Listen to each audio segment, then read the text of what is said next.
जय श्री कृष्णा दोस्तों, स्वागत है आपका अपने YouTube channel Panchal artist group में। मैं विष्णु पांचाल आप लोगों से चर्चा कर रहा हूं भारतीय चित्रकला के इतिहास के बारे में। दोस्तों, आज की इस वीडियो में मैं आप लोगों से चर्चा करने वाला हूं बूंदी शैली के बारे में। बूंदी शैली जो है राजस्थान की प्रमुख उपशैली है।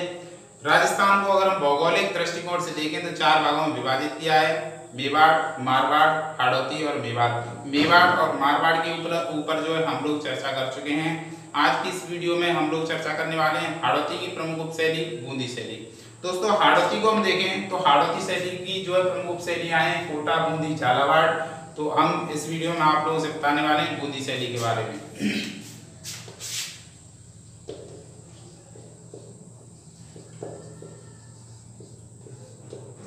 दोस्तों, सबसे पहली बात तो आप लोग यही याद रखें कि बूंदी जो है हाड़ौती की ही प्रमुख उपशैली है।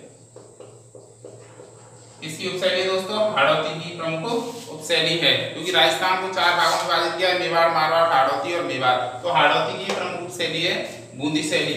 बूंदी शैली दोस्तों इसको स्थापित किया था 1398 में राव देवा ने। दोस्तों, बूंदी की स्थापना कब हुई है? 1398 में राव देवा ने।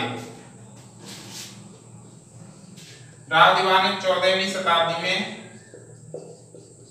इसको स्थापित किया था दोस्तों, क्योंकि रावदेवा के जो दादा जो थे उनका राव था राव बूंदा, और उन्हीं के नाम पर बूंदी शैली को स्थापित किया है और नाम रखा गया बूंदी।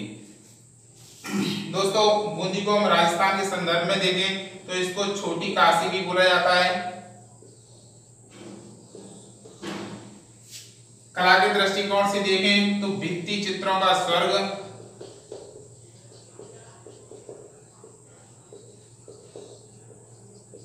भित्ति चित्रों का स्वर्ग भी कहा जाता है बूंदी शैली को, क्योंकि इसमें बहुत ही सुंदर सुंदर भित्ति चित्रों को बनाया गया है। अगर हम पूरे भारत के दृष्टिकोण से देखें तो बहुत ही सुंदर चित्र हमें देखने को मिलते हैं भित्ति चित्रण अजंता की गुफाओं में। राजस्थान में भित्ति चित्रों का स्वर्ग कहा जाता है बूंदी शैली को।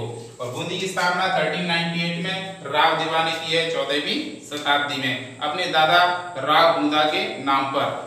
दोस्तों, बूंदी का हम कलात्मक इतिहास भी देखें तो जो इसका कलात्मक इतिहास है वो हमें प्रदर्शित होता है राव सुरजन सिंह के शासनकाल से, क्योंकि दोस्तों सुरजन लगभग 16वीं सदी में शासक थे। सुरजन ने जो है मेवाड़ से जो है अपने संबंध खत्म किए थे, क्योंकि अगर हम शुरुआती तौर पे देखें तो बूंदी जो है मेवाड़ का ही एक अंग है।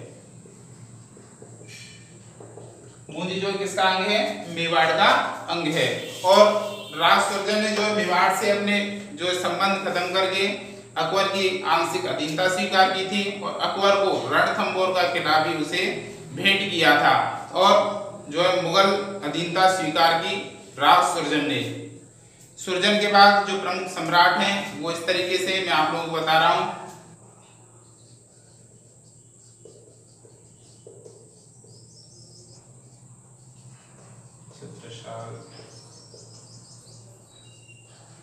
भाव सिंह, अनिरुद्ध। दोस्तों, ये प्रमुख सम्राट और हुए थे जिनके समय में बूंदी शैली का कलात्मक विकास हमें देखने को मिलता है। तो जो रतन सिंह जो थे इनके बारे में हम देखते हैं कि बूंदी का किस तरीके से कलात्मक विकास हुआ था। रतन सिंह के शासनकाल को अगर हम देखें तो इनका शासनकाल है 1607 से 1631। इनका शासनकाल रहा है रतन सिंह का। जहांगीर ने इन्हें बुलंद राय की उपाधि दी थी। रतन सिंह को जहांगीर ने कौन सी उपाधि से विभूषित किया था? बुलंद राय की उपाधि से। रतन सिंह के समय जो चित्र बने हैं वो प्रमुख इस तरीके से, पहला है रागनी भैरवी,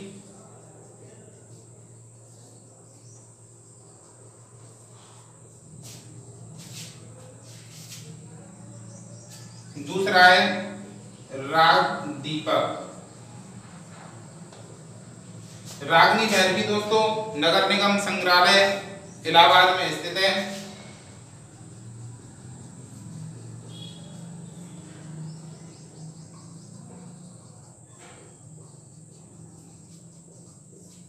राग दीपक भारत कला वन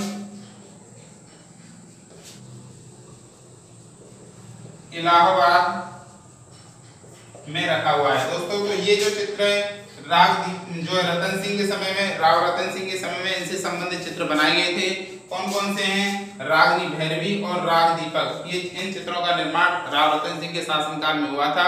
यही दोनों चित्र हैं दोस्तों जो बूंदी शैली की प्रारंभिक जो कला है उसके बारे में जो है परिचय देते हैं। यानी प्रारंभिक कला के उदाहरण बूंदी शैली की कहाँ पे देखने को मिलते हैं? रागनी भैरवी और राग दीपक। रागनी भैरवी वर्तमान में कहाँ रखा हुआ है? नगर निगम संग्रहालय इलाहाबाद में। राग दीपक भारत कला वन इलाहाबाद में रखा हुआ है। यानी रागनी भैरवी कहाँ पे रखा हुआ है? नगर निगम संग्रहालय इलाहाबाद।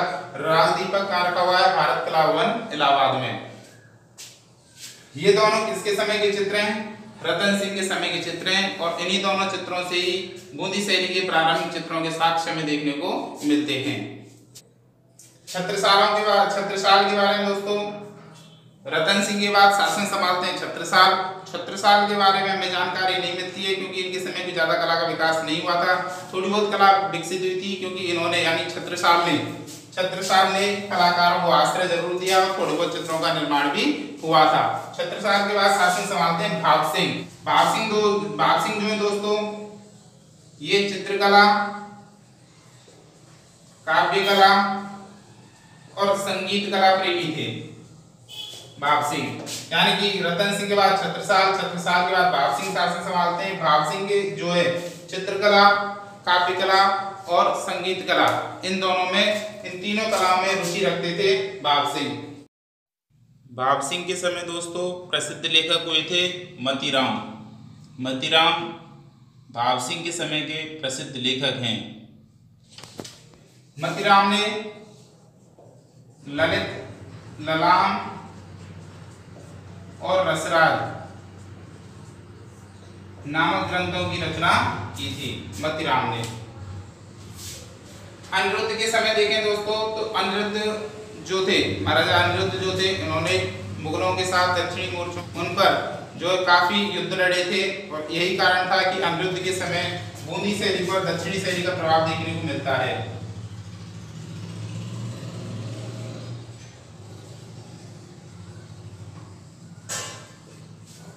महाराजा अनिरुद्ध के समय तक आते आते बूंदी शैली पर दक्षिणी शैली का प्रभाव देखने को मिलता है क्योंकि महाराजा अनिरुद्ध जो थे उन्होंने दक्षिणी क्षेत्र में मुगलों के साथ काफी युद्ध लड़े थे। यही कारण था कि अनिरुद्ध के समय तक आते आते बूंदी शैली पर दक्षिणी शैली का प्रभाव प्रदर्शित होने लग गया था।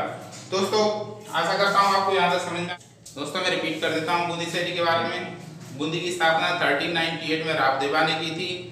बूंदी जो है पहले मेवाड़ का ही एक प्रमुख अंग था। बूंदी शैली राव सुरजन ने 16वीं सदी में जो है इसे स्वतंत्र शैली के रूप में स्थापित किया। सुरजन सिंह के बाद रतन सिंह जो है इनका शासनकाल है 1607 से 1631। बुलंद राय की उपाधि जहांगीर ने इनको दी थी। जहांगीर ने इनको कौन सी उपाधि दी थी? बुलंद राय की उपाधि दी थी। छत्रसाल के बाद भाग सिंह जो है उनके समय चित्रकला, काव्य कला, संगीत कला का काफी विकास हुआ क्योंकि भाग सिंह चित्रकला, संगीत कला और काव्य कला में काफी इंटरेस्टेड थे। यही कारण था कि इनके समय तीनों कलाओं का विकास हुआ। ललित, लाम और रसराज जैसी कृतियों का भी इनके समय विकास हुआ था और किसने किया था? मतीराम ने ललित, ललाम और रसराज नामक कृति का भी निर्माण किया था। दोस्तों कभी कभी क्वेश्चन में आ जाता है कि ललित, ललाम और रसराज किनकी कृतियां हैं, तो आप लोग बताएंगे जो है रसराज की। अनिरुद्ध के समय दक्षिणी शैली का प्रभाव देखने को मिलता है क्योंकि महाराजा अनिरुद्ध जो थे वो मुगलों के साथ दक्षिणी क्षेत्रों में काफी युद्ध किए थे इन्होंने। यही कारण था कि बूंदी शैली पर दक्षिणी शैली का प्रभाव देखने को मिलता है। आइए दोस्तों आगे देखते हैं कि बूंदी शैली के प्रमुख चित्रकार कौन कौन से हैं, बूंदी शैली के चित्रों के विषय क्या हैं और प्रमुख विशेषताएं क्या हैं। दोस्तों हम सबसे पहले बात करते हैं बूंदी शैली के प्रमुख चित्रकार कौन कौन से हैं। देखिए दोस्तों चित्रकार कौन कौन से हैं। चित्रकार हैं दोस्तों इनके सुरजन, किशन, साधुराम और रामलाल, ये बूंदी शैली के प्रमुख चित्रकार हैं। आपको याद रखने हैं। अगर आपसे पूछ लेता है कि बूंदी शैली के प्रमुख चित्रकार कौन कौन से, तो दोस्तों आप लोग बताना है सुरजन, किशन, साधुराम और रामलाल कहाँ के चित्रकार हैं? बूंदी शैली के चित्रकार हैं। बूंदी शैली के चित्रों के विषय क्या रहे हैं?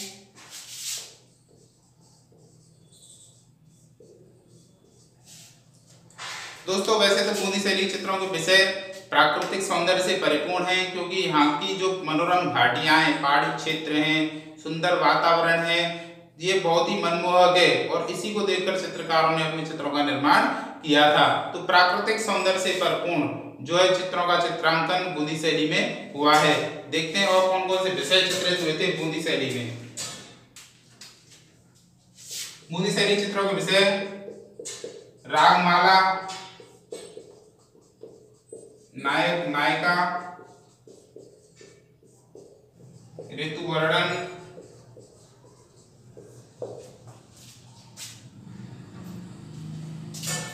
बारहमासा,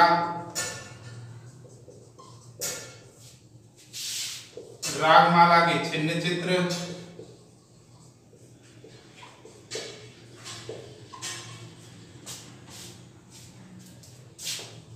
रात्रिकालीन शिकार दृश्य, उत्सव, मयूर, हाथी, घोड़ा, बत्तख आदि का चित्रांकन बूंदी शैली में हुआ है। ये दोस्तों बूंदी शैली के चित्रों के विषय हैं। मैं आपको रिपीट कर देता हूं। अगर आपसे बूंदी शैली के चित्रों के विषय पूछता है तो क्या लिखने हैं? रागमाला, नायक नायिका भेद, ऋतु वर्णन, बारहमासा, छिन्न चित्र। रागमाला के छिन्न चित्र बूंदी शैली में अधिक बने हैं। रात्रिकालीन शिकार दृश्यों का चित्रांकन बूंदी शैली में अधिक हुआ है। प्राकृतिक सौंदर्य से परिपूर्ण चित्रांकन बूंदी शैली में अधिक हुआ है। उत्सव, शिकार दृश्य तथा हाथी, मोर, घोड़ा, बतख इनका भी चित्रांकन बूंदी शैली में अधिक हुआ है। दोस्तों अगर हम देखते हैं कि रंग किस तरीके के इस्तेमाल हुए थे बूंदी शैली में, तो अगर हम बूंदी शैली के रंगों की बात करें तो बूंदी शैली में सर्वाधिक हरा रंग प्रयोग हुआ है। हरे और गुलाबी रंग का जो है कॉम्बिनेशन बूंदी शैली में देखने को मिलता है। तो सर्वाधिक कौन सा रंग? हरा रंग। हरा रंग प्रयोग में हुआ है सर्वाधिक। इसके बाद लाल, पीला, सफेद, गुलाबी आदि रंगों का प्रयोग बूंदी शैली के चित्रों में हुआ है। तो सर्वाधिक किस रंग का प्रयोग देखने को मिलता है बूंदी शैली में? हरा रंग सर्वाधिक प्रयोग हुआ है।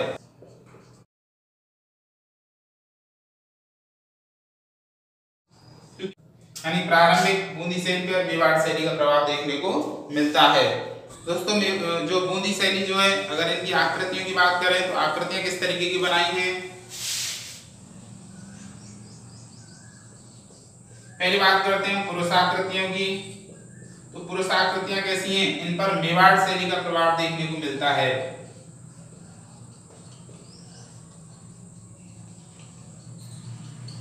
क्यों देखने को मिलता है दोस्तों मेवाड़ शैली का प्रभाव? क्योंकि मैंने आपको बताया था कि प्रारंभ में मेवाड़ का ही एक अंग था बूंदी शैली। ठीक है दोस्तों, तो यही कारण है कि मेवाड़ शैली का प्रभाव बूंदी शैली पर देखने को मिलता है। पुरुषाकृतियों को नील व गौर वर्ण, झुकी पगड़ी, चुस्त पाजामा दर्शाया गया है मेवाड़ शैली में पुरुषाकृतियों को। तो पुरुषाकृतियां दोस्तों समझ में आ गई होंगी। आकृति कैसी बनाई बूंदी शैली? पुरुषाकृतियां मेवाड़ शैली का प्रभाव देखने को मिलता है क्योंकि प्रारंभ में बूंदी जो है मेवाड़ का एक अंग था। यही कारण है कि बूंदी शैली पर प्रारंभिक चित्राकृतियां जो हैं उन पर मेवाड़ शैली का प्रभाव देखने को मिलता है। जो पुरुषाकृतियां हैं नील और गौर वर्ण यानी नीले, हल्के नीले रंग और गौर वर्ण बनाई गई हैं। झुकी पगड़ी, चुस्त पाजामा इन पुरुषाकृतियों में दर्शाया गया है। नारी आकृतियां नारी आकृतियां दोस्तों कैसी बनाई हैं बूंदी शैली में? लंबी, गहरी,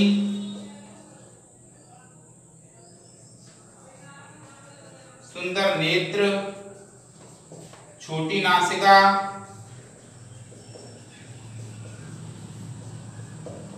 गोल मुख, छोटी ग्रीवा, अलंकरण युक्त तंग कंचुकी,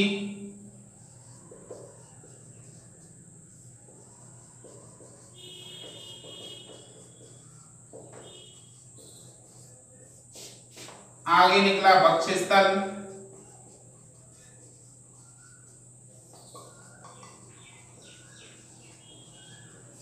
ये दोस्तों नारी आकृतियां हैं जो बूंदी शैली में बनाई गई हैं। बूंदी शैली में नारी आकृतियां कैसी हैं? लंबी, इकहरी, सुंदर नेत्र हैं, छोटी नासिका है, गोल मुख है और छोटी ग्रीवा युक्त है, अलंकरण युक्त तंग कंचुकी, आगे निकला हुआ वक्षस्थल।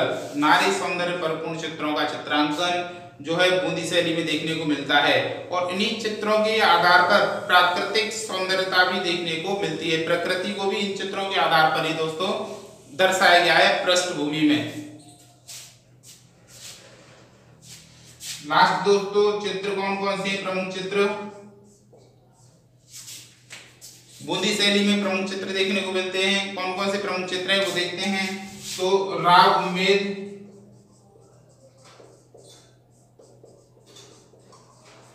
जंगली सुअर,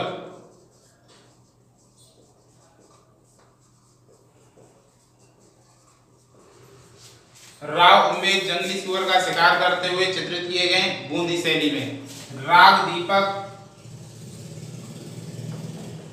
रागिनी भैरवी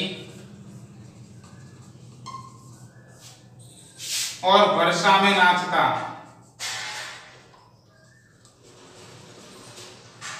मयूर, वर्षा में नाचता हुआ मयूर, ये बूंदी शैली की दोस्तों प्रमुख चित्र हैं। तो आशा करता हूं बूंदी शैली समझ में आ गया होगा। मैं रिपीट कर देता हूं, बूंदी शैली के चित्रकार कौन कौन है? सुरजन, किशन, साधुराम, रामलाल बूंदी शैली के प्रमुख चित्रकार हैं।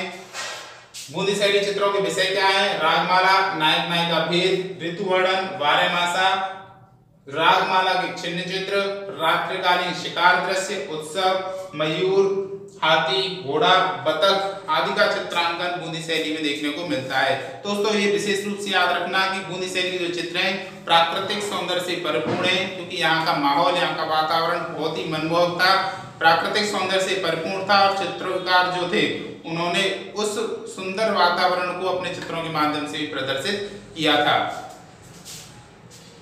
रंग कैसा है दोस्तों? हरा रंग, क्योंकि जब प्राकृतिक सौंदर्य से परिपूर्ण अधिक चित्र बनाए गए तो जाहिर सी बात है दोस्तों हरा रंग अधिक जो है इस्तेमाल हुआ होगा।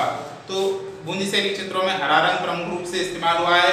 हरे रंग के साथ साथ लाल रंग, गुलाबी, सफेद रंग, इन रंगों का भी प्रयोग बूंदी शैली के चित्रों में देखने को मिलता है।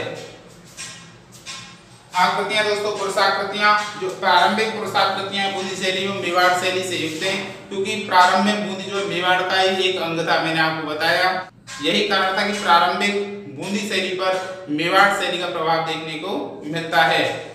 पुरुषाकृतियां जो मेवाड़ शैली युक्त है प्रारंभिक नील और गौर वर्ण युक्त है। नीला और गौर वर्ण जो है पुरुषाकृतियों में प्रदर्शित देखने को मिलता है। रंग जो है तो वर्ण का तात्पर्य दोस्तों यहाँ पर रंग से, झुकी पगड़ी, चुस्त पाजामा, झुकी पगड़ी, चुस्त पाजामा आदि युक्त चित्राकृतियों को, पुरुषाकृतियों को बूंदी शैली में बनाया गया है। नारी आकृतियां कैसी हैं दोस्तों? लंबी हैं, इकहरी, सुंदर नेत्र, छोटी नासिका, गोल मुख, छोटी ग्रीवा, अलंकरण युक्त तंग कंचुकी, आगे निकला हुआ वक्षस्थल आदि जो है नारी आकृतियों की चित्रों की प्रमुख विशेषताएं। प्रमुख चित्र कौन कौन से दोस्तों? राव उमेश सिंह जंगली सुअर का शिकार करते हुए, राग दीपक, रागिनी भैरवी और वर्षा में मयूर जो है ये बूंदी शैली के प्रमुख चित्र हैं। दोस्तों बूंदी शैली में इतना ही है। आशा करता हूँ कि आप लोगों को हमारी वीडियो पसंद आ रही होंगी। अगर आपको हमारी वीडियो पसंद आ रही है, ज़्यादा से ज़्यादा आप वीडियो को लाइक करें, चैनल को सब्सक्राइब करें तथा ज़्यादा से ज़्यादा स्टूडेंट्सों के हित में हमारी वीडियो को शेयर करें। बहुत बहुत धन्यवाद। जय हिंद, जय भारत।